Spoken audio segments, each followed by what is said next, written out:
मोहन जी के मंदिर में झाड़ू का काम करते थे। उनका नाम था काले खां। क्या नाम था?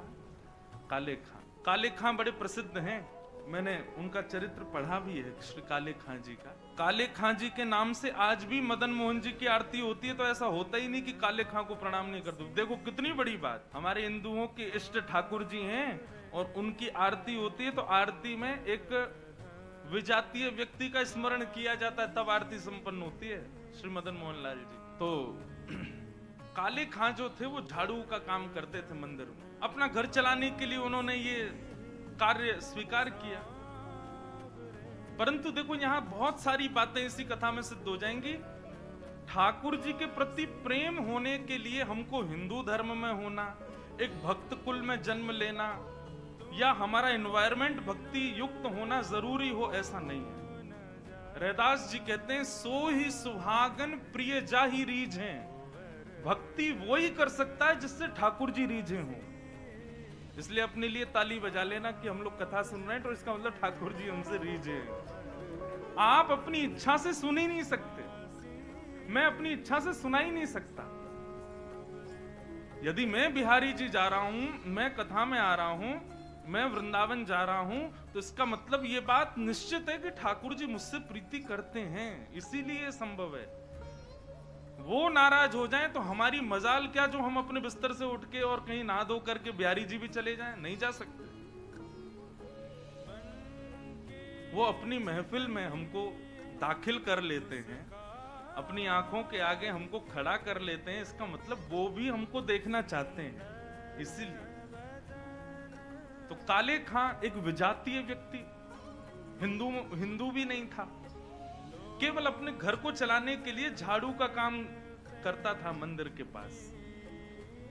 इसी बहाने उसको कभी कभी मदन मोहन जी दिख जाते थे। अब देखते देखते झाड़ू लगाते लगाते अब उसकी आदत में आ गया कि अब वो बिना श्याम सुंदर को देखे रह नहीं पाता। रोज मंदिर में जाता, झाड़ू लगाता और पीछे सीढ़ियों पे ही खड़ा हो जाता। अंदर तो जाने की उसको अनुमति नहीं थी, तो वहीं से भीड़ जब इधर उधर होती थी तो बीच में से थोड़ी सी झांकी श्री मदन मोहन जी की उसको दिख जाती थी। मानो उसको ऐसा लगता था उसका हृदय परम शीतल हो गया हो, परम आनंदित हो गया हो। धीरे धीरे भक्ति प्रस्फुटित होने लगी हृदय में। अब तो ये स्थिति हो गई कि मंगला में पहुंच जाता और शयन करा के ही घर आता था वापस। और इससे परिणाम ये हुआ कि पत्नी जो थी काले खां की वो बड़ी बरसती थी। परिवार के लोग उसको काफिर बोलते थे, बोले बताओ जन्मा हमारे कुल में, कभी खुदा को तो याद करता नहीं, वहां पत्थर पूजने चला जाता है, इस प्रकार की बातें बोलते। लेकिन उसको किसी से कोई फर्क नहीं पड़ता। वो तो और आनंदित हो गया जब उसकी पत्नी उसके बिल्कुल विपरीत होती चली गई, तो वो तो और खुश हो गया। बोले बढ़िया है, जो बीच में दोपहर में भोजन करने घर जाता था, अब उसका भी मन नहीं करता मेरा। क्यों? चिक चिक करेगी, लड़ेगी मुझसे, इससे बढ़िया मंदिर में पड़े रहो। अच्छा एक बात कहें, मैं अपनी कथा में कहा करता हूं, हमारे संबंधी यदि अनुकूल हों तो ये बिहारी जी की कृपा, लेकिन हमारे संबंधी यदि प्रतिकूल हों तो ये समझो बिहारी जी की डबल कृपा है। कथा में 3 प्रकार के लोग आते हैं। पहले इच्छुक, दूसरे आमंत्रित जिनको निमंत्रण आमंत्रण भेजा गया है, और तीसरे जो घर परिवार और संसार से दुखी हैं। 3 प्रकार के लोग कथा में आते हैं। यहाँ हो सकता है एक आध लोग ऐसे बैठे हो कोई घर जाएंगे तो क्या कुछ नहीं, सब लड़ेंगे झगड़ेंगे पीछे पड़े रहे, इससे बड़े कथा में ही बैठे रहो। तो मंदिर कथाओं में जाने वाले 3 प्रकार के लोग होते हैं, इच्छुक भक्त, आमंत्रित और दुखी दुखियारे बेचारे। तो काले खां को तो और अच्छा लगता, पत्नी बेचारी ऐसी विमुख हो गई कि अब तो वो पूरा दिन ही मंदिर में ही निकालता। लेकिन काले खां की व्यवहार धर्म में एक पीड़ा थी कि उनको कोई संतान नहीं थी। घर परिवार के लोग सब उसको बहुत डांटते थे, बोले अरे तू खुदा को भजा कर, वो तुझको संतान देंगे, वो तेरे को बेटा देंगे, तू किसको भजने चला जाता है, खुदा को पुकारता ही नहीं है, इसीलिए तो तेरे बालक नहीं हो रहा। अब तो रोज की इतनी चिकचिक हो गई कि काले खां एक दिन मंदिर गया, मदन मोहन जी का श्रृंगार दर्शन कर रहा था, दूर खड़े खड़े बोले, हे मदन मोहन लाल जी, मुझे पुत्र की कामना नहीं है, मुझे संतान की कामना नहीं है, पर आपकी भक्ति करने में, आपसे प्रेम करने में बाधा बनती है मेरे परिवार के लोगों की बातें, और वो बातें तभी खत्म होंगी जब मेरे घर एक पुत्र हो जाए। हे नाथ, मुझे पुत्र की कामना नहीं, मेरी कामना तो ये कि सब चुप हो जाएं और मैं आपकी भक्ति करता रहूं, इसके लिए आप मुझे एक पुत्र दे दो। और कृपा ऐसी हुई कि कहां परिवार के लोगों ने जब ज्यादा बोलना प्रारंभ किया, तभी खबर आई कि काले खां की पत्नी जो है वो गर्भवती। पहले तो आधे लोगों के मुंह बंद हो गए। काले खां भी सबको बोल देते, बोले तुम लोग कहते हो खुदा को भजो तभी बालक होगा, दो मेरे मदन मोहन लाल जी ने भेज दी संतान, अब देखना होगी। फिर ये हुई कि अब बेटी हुई तो समझेंगे कि इसके ठाकुर जी ने दी, बेटा हुआ तो समझेंगे हमारे खुदा ने दिया। बोले ऐसा नहीं,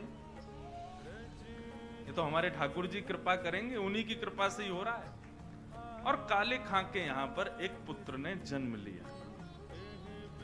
जन्म लेते ही महाराज काले खां बड़ा खुश, इसलिए नहीं कि पुत्र हुआ, इसलिए कि अब सबके मुंह बंद हो गए, अब मुझसे कोई कुछ नहीं कहेगा, अब मैं निरंतर मदन मोहन लाल जी का खूब दर्शन किया करूंगा। लेकिन हमारे ठाकुर जी सीधी सीधी जीवन जिए कोई, इससे ठाकुर जी को आनंद नहीं आता। हमें बिहारी जी बड़े चतुर हैं, खुद टेढ़े हैं तो इसलिए भक्तों का भी जीवन टेढ़ा मेढ़ा ही कर देते हैं। ये बात आप सबने अनुभव की होगी। जीवन में अगर 10-15 दिन बड़े खुशी खुशी निकल जाएं तो चिंता और बन जाती है, अब पता नहीं क्या होने वाला है, 10 दिन से कुछ हुआ नहीं है मेरे साथ, निश्चित कुछ तो होगा। अब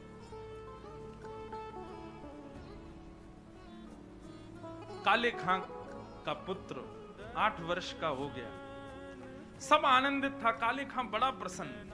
अब तो जन्माष्टमी भी मनाता है, राधाष्टमी भी मनाता है, रामनवमी भी मनाता है, घर वालों को नहीं बताता, बस मंदिर में जाके सब उत्सव होते हैं उसमें आनंद करता है।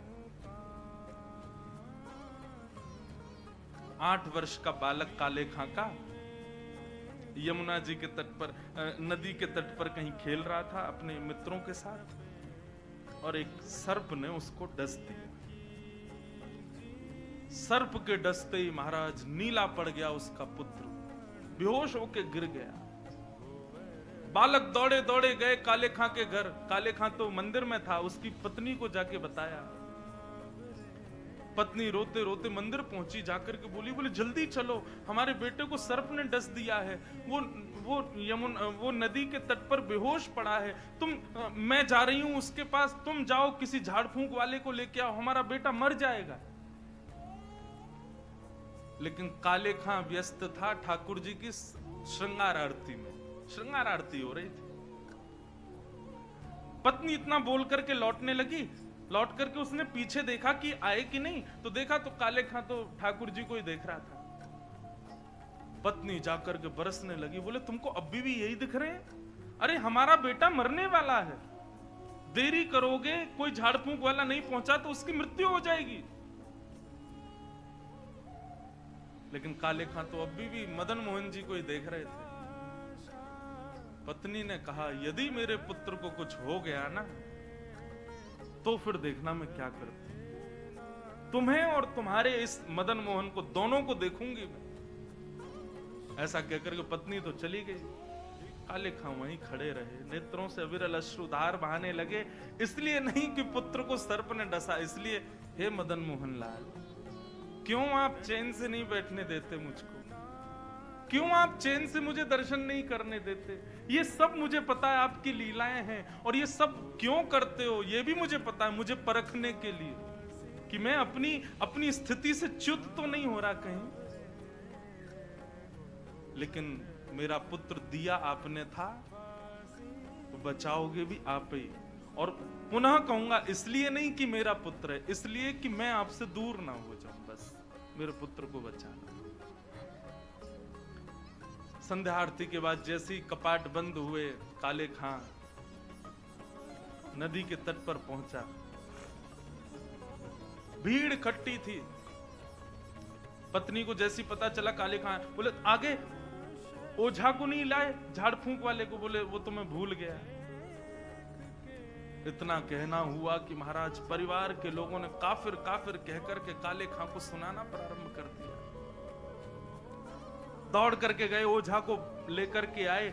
जैसे ही ओझा ने आकर के उसकी नब्ज आदि देखी तो कहा ये बालक तो जीवित नहीं है, इसकी तो मृत्यु हो चुकी। सब रोने लगे।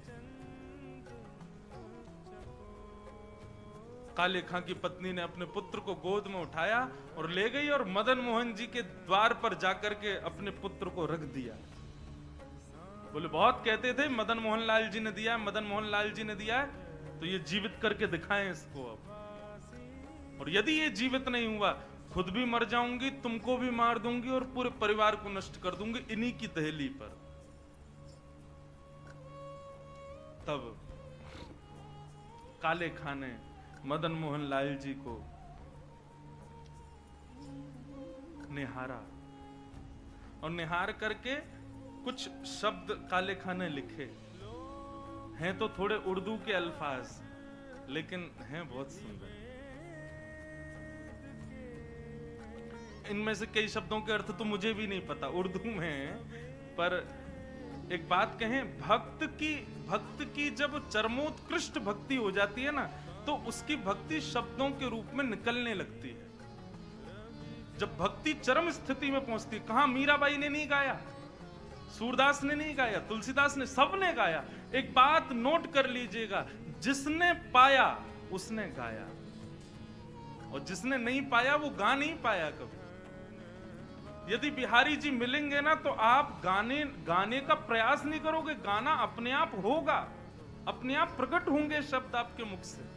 अभी हमारी स्थिति क्या है, अभी हम सूरदास के पद गाते हैं, अभी मीराबाई के पद गाते हैं, अपने हमारी कोई निर्माण नहीं है, अपनी हमारी कोई सामर्थ्य नहीं है। पर जिस दिन बिहारी जी मिलेंगे, उस दिन जिह्वा में सामर्थ्य आएगी और आप कुछ ना कुछ गाओगे, ये निश्चित है। जो पाएगा वो गाएगा। काले खां मदन मोहन लाल जी की ओर देखने लगा और कहने लगा,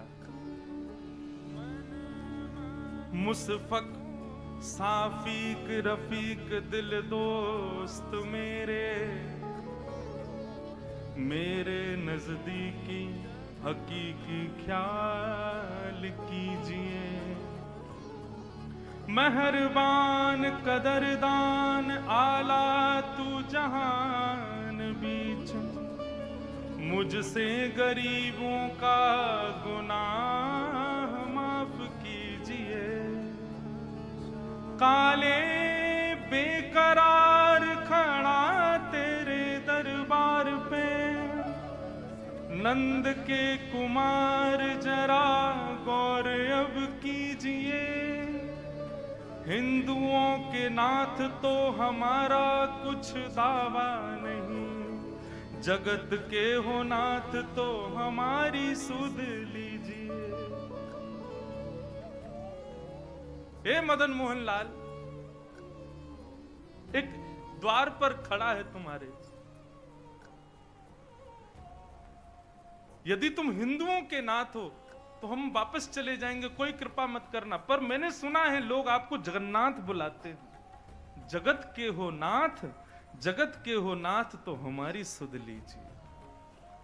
बस ये बात कहनी हुई, नेत्रों से अविरल अश्रुधार बहने लगे काले खां के, और देखते ही देखते जैसे ही अश्रुधार का एक बिंदु नीचे पड़े हुए काला पड़ गया था पुत्र विष के कारण, जैसे एक बिंदु जाकर के उस पुत्र के मुखमंडल पर पड़ी, पड़ते ही उसका जो काला वर्ण हो चुका था वो श्वेत होने लगा, और धीरे धीरे पुत्र ने आंख खोलनी प्रारंभ करी। उठ करके बैठ गया, देखने लगा, जल पी करके बोला, अब्बा अम्मी, जो उसके माता पिता थे उनको उन्हीं शब्द में पुकारा।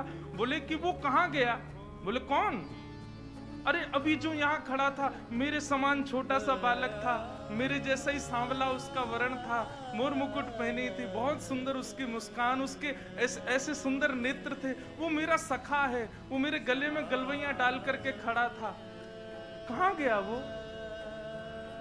और ये भाव देखते ही वहां खड़े जितने लोग थे सबने मदन मोहन लाल जी को दंडवत प्रणाम किया। सब समझ गए, बोले किसने की है कृपा हमको पता है। तब से लेके आज तक श्री मदन मोहन लाल जी की आरती होती है तो आरती होते ही वहां का एक आरती पूर्ण होते ही एक पंक्ति गाई जाती है।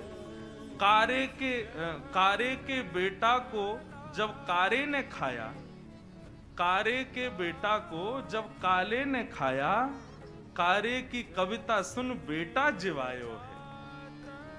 काले खां के बेटा को जब काले नाग ने खाया तब काले खां की कविता सुन करके उसके बेटा को जिवाने वाले बोल मदन मोहन लाल की जय।